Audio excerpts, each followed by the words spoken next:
Welcome back to the Make Time for Success podcast. This is episode number 224. Today, we're going to do a really fun exercise together.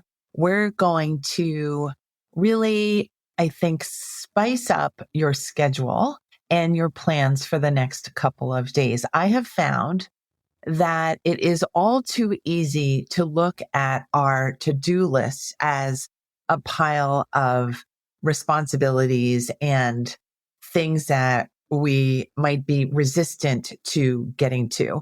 And I have found that when we very purposefully decide that we can sprinkle in some of the good stuff of life into our plans, that it makes everything that much more enjoyable, easy to get through, and light. And so you're going to hear some of my ideas for making your everyday to-do list stuff go much more smoothly, quickly, and joyfully. I'm going to describe some techniques that will help you to infuse your health and connectedness and what drives you into your daily life. Let's go listen to this episode together now.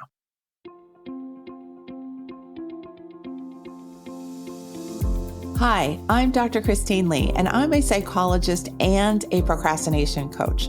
I've helped thousands of people move past procrastination and overwhelm so they could begin working to their potential. In this podcast, you're going to learn powerful strategies for getting your mind, body, and energy to work together so that you can focus on what's really important and accomplish the goals you want to achieve.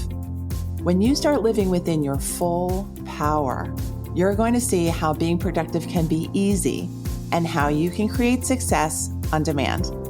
Welcome to the Make Time for Success podcast. Today, we're going to do an exercise that I shared with my Success Lab clients over the weekend. I meet with these clients on Saturday mornings, and oftentimes I'm giving them a prompt and we have a discussion. Sometimes I change it up. And this past session, I decided I had so many different things on my own mind that I needed a bit of structure to help myself make the most out of my time and my energy. And I, on the spot, put together 10 ideas for creating an effective game plan for a span of about 2 or 3 days. And my Success Lab members kindly helped me to fill out the last few items on this 10 item list. And I'm sharing the 10 items with you here today now. So this would be useful for you if it's Friday and you're interested in making the most out of your precious weekend, or if it's middle of the week, you're feeling a little bit drained from work and everything that life has to give us, and you want to make really good use out of the rest of the work week. No matter where you are, no matter what your energy level is, I believe using these 10 strategies to plan out a couple of days is going to be really helpful for you. You're going to feel more productive. You're going to feel like things are cruising, and you're going to feel like you're more energized as you're doing your daily chores. So the first idea is to plan something for your health. You may have a lot of things on your to-do list, including things for your health, but I want to make sure that your health goals remain at the top of the list. For me, lately, the health goal that I want to pursue is drinking more water. I just heard my friend Amy Lang on an Instagram Live. I invited her to come onto my Instagram channel. And one of the things that she emphasized was the importance of hydration.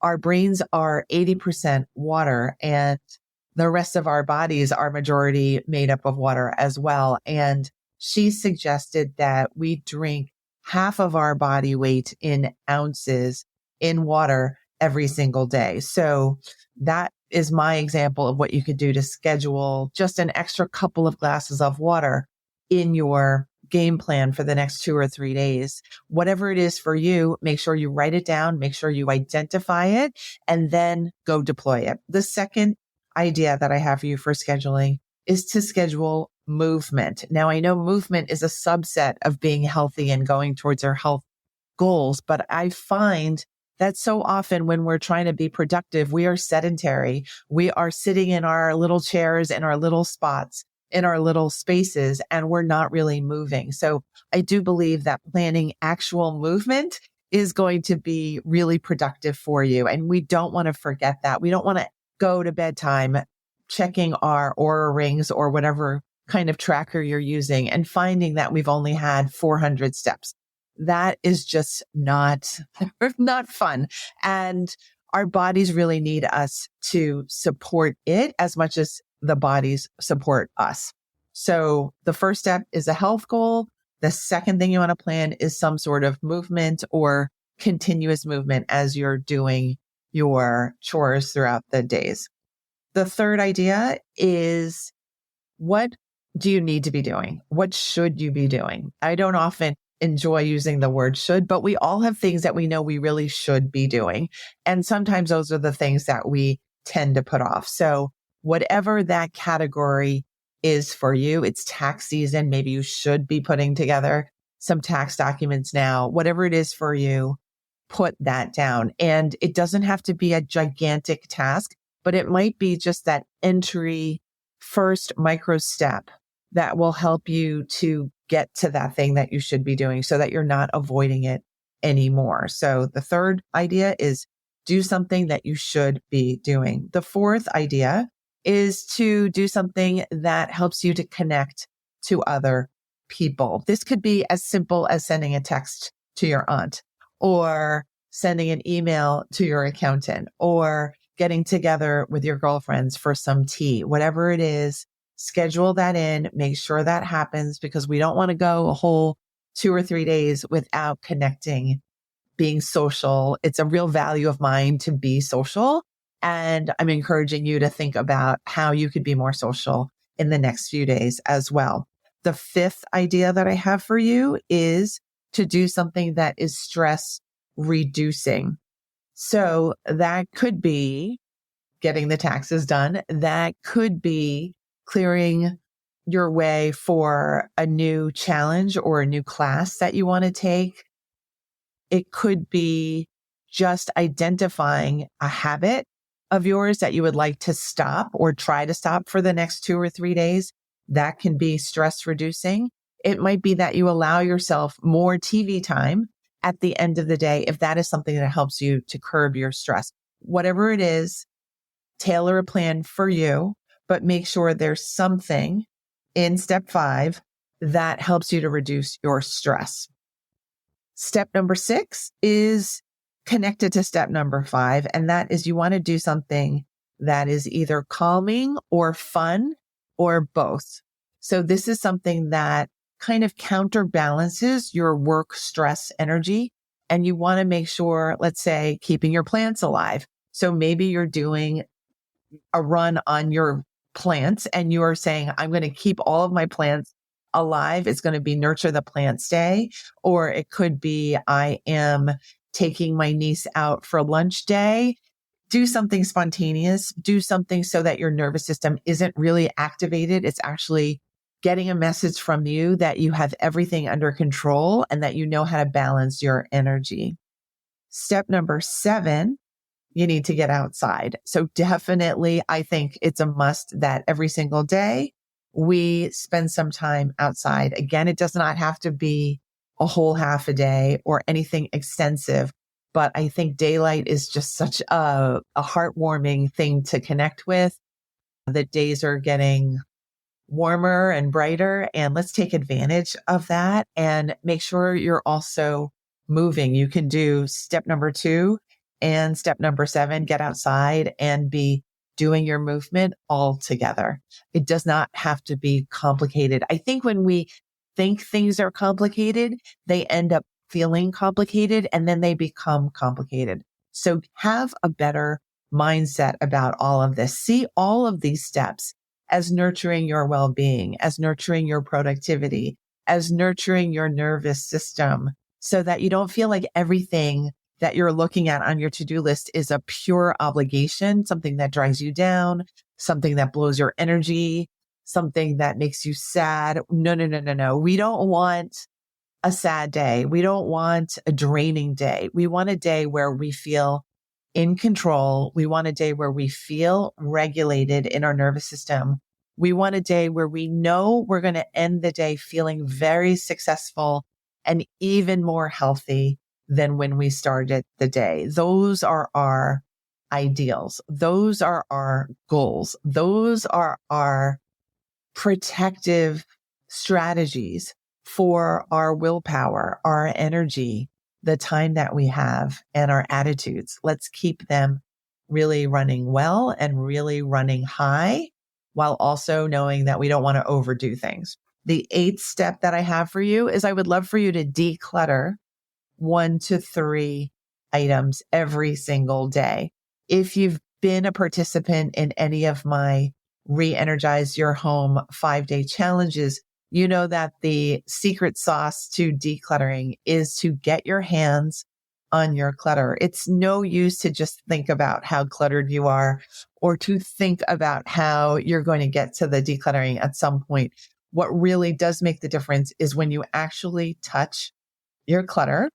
You say to yourself, as soon as I pass by something that is out of place, I'm going to touch it and I'm going to remove it and I'm going to restore it to its normal home or its comfortable home. And then guess what happens?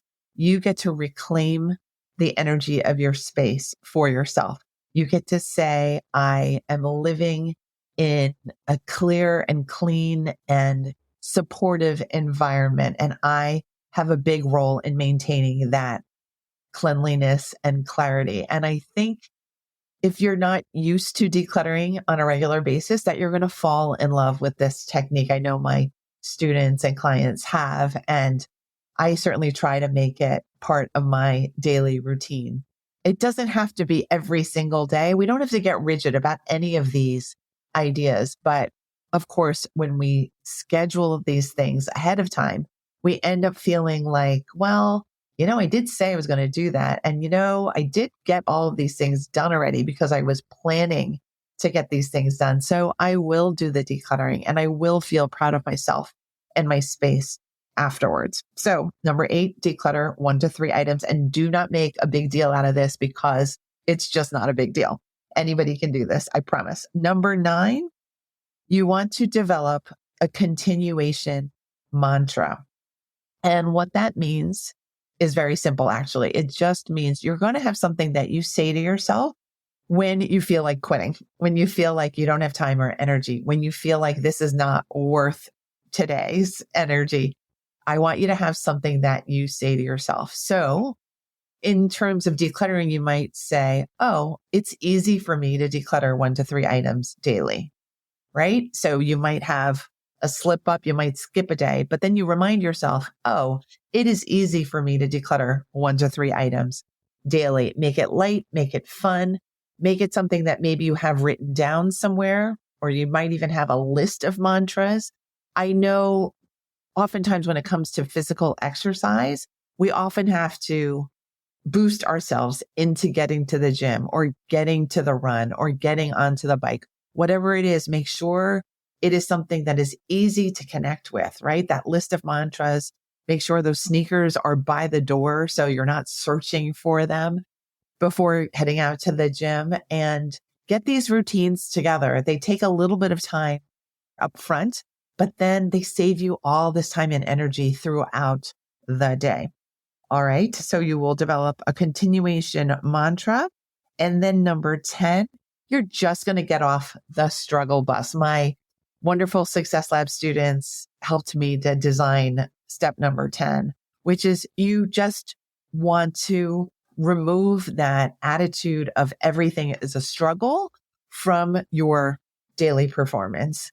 Life can be difficult. Life can be easy. Let's lean towards the easy. Let's let go of the stories that we don't have what it takes, that we're running out of time, that everything is overwhelming and you can't see straight and you don't know where to begin. Let's let go of the comparisons to other people who might be running faster than you are at the moment, because they are running their own race. You are running yours. These 10 items on this list will help to keep you running in your lane and running straight to your goals and running without exhaustion. And I think all of those elements are really important to pay attention to. Remind yourself of why you're trying to keep yourself healthy. Remind yourself what should you be doing. Remind yourself who you love to connect with. Remind yourself that it's important to keep your nervous system regulated to make sure you have endurance and resilience when you are taking on the world with whatever you're taking on the world with and whatever you're trying to create in this beautiful life of yours. I fully believe in you.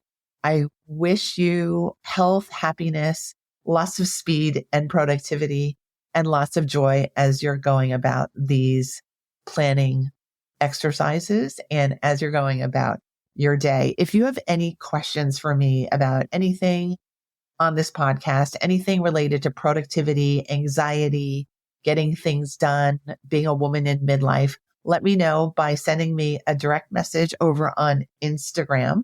And if we're not friends there, let's be friends. You can follow me at Procrastination Coach on Instagram. And after you do that, maybe you'd like a free download to just summarize and help you plan the next 2 or 3 days. I will prepare one for you, and that will be available at maketimeforsuccesspodcast.com/10 steps. Again, that will be maketimeforsuccesspodcast.com/10 steps. That'll be the number 10 and steps. And then you'll have a review of everything that I just taught you, and you'll be off to the races. All right, everyone, let's get going with our business. I can't wait to see you next week on the Make Time for Success podcast. Thanks so much for being here. Thank you for listening to this episode of the Make Time for Success podcast. If you enjoyed what you've heard, you can subscribe to make sure you get notified of upcoming episodes. You can also visit our website, maketimeforsuccesspodcast.com, for past episodes, show notes, and all the resources we mentioned on the show. Feel free to connect with me over on Instagram too. You can find me there under the name Procrastination Coach. Send me a DM and let me know what your thoughts are about the episodes you've been listening to. And let me know any topics that you might like me to talk about on the show. I'd love to hear all about how you're making time for success. Talk to you soon.